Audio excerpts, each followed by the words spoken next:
నమ్మకంలో జాగ్రత్త. జీవితంలో నీవు ఎవరిని విశ్వసిస్తావో జాగ్రత్తగా ఉండు, ఎందుకంటే కొంతమంది మోసాలు చేసే అవకాశం ఉంది.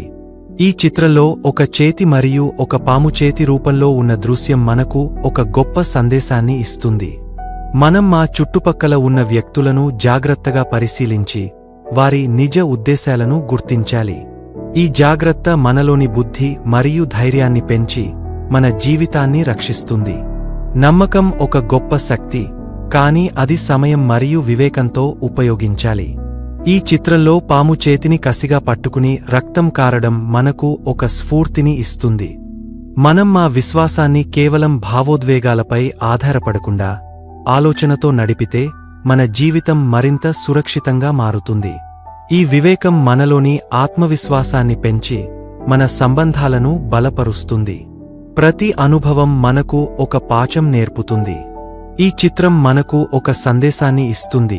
మనం మా జీవితంలో ఎదుర్కొనే మోసాలను గుర్తించి అవి నుండి నేర్చుకోవాలి.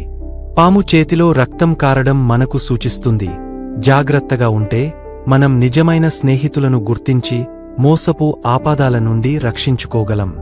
ఈ బుద్ధి మనలోని శక్తిని పెంచి మన జీవితాన్ని మెరుగుపరుస్తుంది. మన సంబంధాల్లో జాగ్రత్త మరియు నమ్మకం అవసరం. ఈ చిత్రంలో పాము చేతిని పట్టుకుని ఉన్న దృశ్యం మనకు ఒక గొప్ప స్ఫూర్తిని ఇస్తుంది. మనం మా విశ్వాసాన్ని ఎవరిపై పెట్టాలో ఆలోచించి వారి నిజ ఉద్దేశాలను అర్థం చేసుకోవాలి.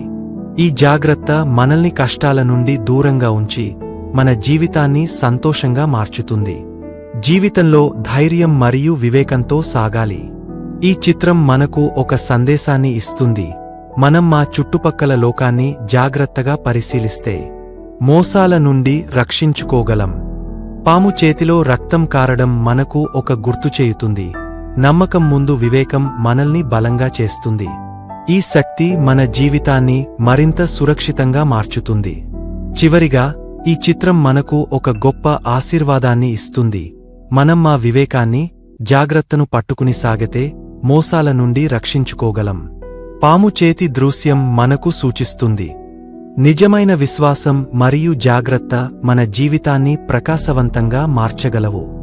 కాబట్టి మీ వివేకాన్ని నమ్మండి మరియు నమ్మకంలో జాగ్రత్త వహించండి.